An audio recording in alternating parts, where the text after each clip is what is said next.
you for clicking on this video. My name's Leighton and this is my 3 months on testosterone video. I did make a video about 2 weeks in. I did mention quite a few changes. A lot of those changes, most of the changes that have happened to me, I am going to briefly brush over those again though for anybody who didn't see my previous video. So I started testosterone on the 28th of September 2020, so just over 3 months ago now. It's gone really fast. I'm really happy with my results. I've had a lot of very fast changes, a lot of good changes. Not really had many of the bad changes so far, so it's one positive. So the first things I'm going to mention is the increased appetite and hot flushes. They continued. I had quite a few more hot flushes, to be fair. They are not nice, especially at the moment with it being winter in the middle of shops. Boxing Day shopping was not the nicest experience of my life. It was very crowded and it was very hot, and obviously due to COVID as well, it wasn't the nicest experience. Increased appetite, yeah. One thing I didn't mention in my last video that has actually happened is my taste buds have begun changing. I've gone off a few things that I used to absolutely love. Seem to have gone off them. I don't know if that is the testosterone, if that I've just eaten them too much and it's put me off a bit, but I have read reports of people's taste buds changing, so it could be that. Another thing that I mentioned in my last video was that I was on my period for 10 days. So my periods have not stopped yet, but what they have done is they have moved. So originally I was quite regular and I was coming on the day of my injection. They have moved to where I come on 2 weeks after my injection. I do think this is because for a week after your injection, your testosterone levels go up and then they drop back down. So I think it's just when my testosterone levels have dropped back down, that's when I'm coming on. I am on my normal amount of time. They have not stopped yet. I actually had my injection last week, so we'll find out next week if that is still ongoing, but it's been like that for the past 2 months, so they might not stop. They might become irregular, might get really bad, anything in between. Everything is perfectly normal in that area, so we're just going to have to wait and see what happens there. My voice has changed an awful lot. I've been doing voice comparisons nearly every week, so I'll put those in this video. It has dropped quite considerably. I used to get misgendered a lot on the phone. Actually, about 3-4 weeks after I started testosterone, because my voice did start dropping about 2 weeks in and breaking. I was talking to a client on the other phone and he didn't misgender me, he gendered me as male, which was the first ever time that had happened. I was very happy about that experience. That was extremely happy for me. It was amazing.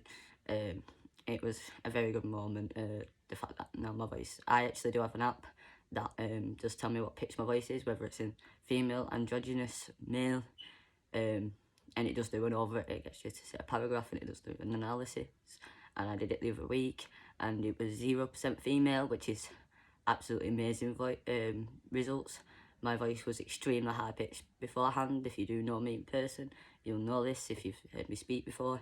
It was, yeah, I did get misgendered a lot, so that it was one of my main giveaways, so that makes me very happy. Another thing is my facial structure has changed quite a bit. It is wider now. I've done photos every week, so I will put those in. I didn't actually realise quite how much it had changed, so I did a year comparison from last December to this December. My face was a lot skinnier back then. It does seem to have filled out quite a bit, so yeah, there's that. Another thing is I have a bit of facial hair, so I do have a moustache. I don't know if you can see it on this video. It is noticeable in person now. It's amazing the fact I do actually have facial hair finally. I do actually have a lot of little hairs on my face in like the shape of where a beard will be, but they're very faint, very thin. They're not noticeable yet. I can feel them though. I know they're there, which is, it's amazing, honestly. Another thing I did speak about in my last video was bottom growth. If you're not sure what bottom growth is, so like when males go through puberty, the penis will develop and get larger.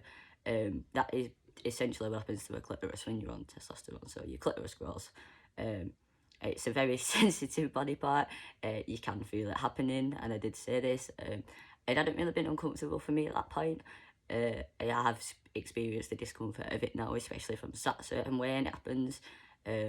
and some people do get growing pains, which I have experienced. They are not the nicest thing. They are quite intense, but for me, they haven't lasted very long, so is one positive. They will go on for a few years, that. They do get to a couple of inches from what I've read. So yeah, I've had quite a bit of that. You can kind of feel it happening, obviously. There's a lot of nerves down there. It is an extremely sensitive part of your body.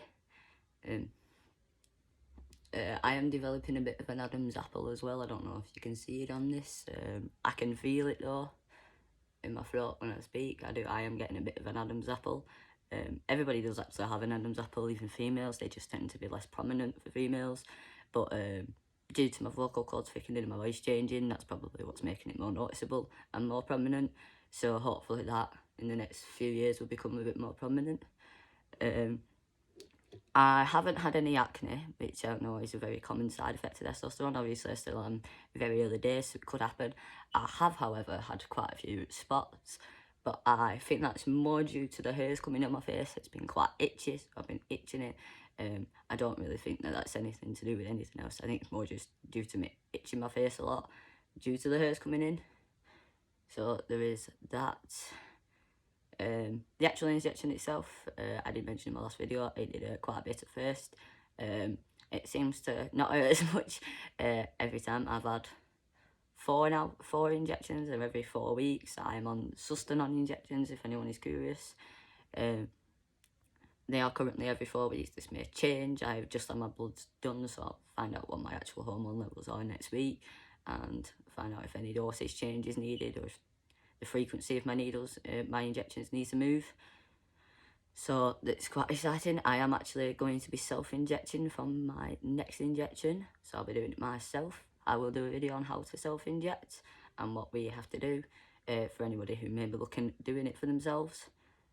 I did send my friend a photo of one of the needles in a comment on Facebook, and I know a lot of people shock reacted that photo comment because the needles are quite long. I think they are about 1.5 inches, which is pretty long for a needle.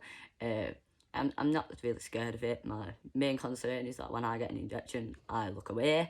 I will not be able to do that, but we'll just see how it goes. I'm quite excited to do it. It means I don't have to go to doctors all the time, so very exciting times for me. Yeah, if you are scared of needles and you are considering testosterone, there is an option of gel. I think it is called Gel. Personally, I am not on the gel, so I have no personal experience with it. Both forms of testosterone do give the same effects over the course of 5 years, so either way, it doesn't matter which one you choose, it's whichever one's more comfortable for you. With regards to your blood tests, I don't know how often they will be, but you will still need blood tests no matter what form of hormones you go on. So that is something to keep in mind. If needles are one of your main worries, you will still need to have blood tests. Fat redistribution. So what happens, obviously, when you go through puberty as a female, your fat will develop around your breasts, around your hips, and etc. Whereas males, it does go around the sides and stomach, so you have like a flat body rather than like an hourglass shape. So obviously male hips don't really stick out, whereas females do. Mine stick out quite a bit.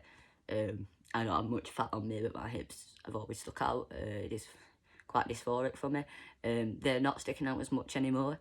I know fat redistribution doesn't really happen as much until about a year in, but it is quite noticeable that they're not sticking out as much anymore, which is very comforting to me.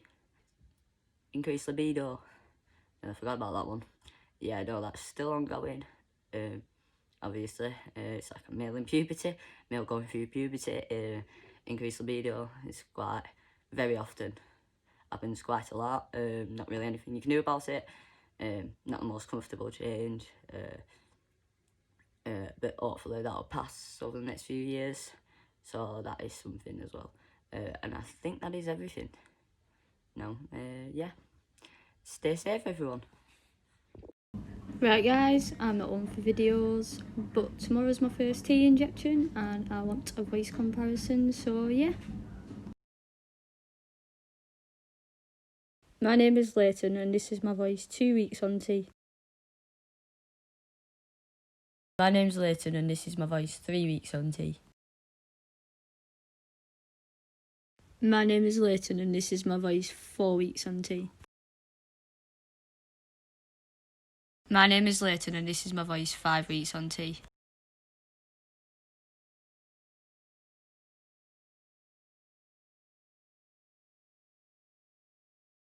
My name's Leighton and this is my voice 7 weeks on tea. My name's Leighton and this is my voice 10 weeks on tea. My name's Leighton and this is my voice 12 weeks on tea. My name's Leighton and this is my voice 3 months on tea.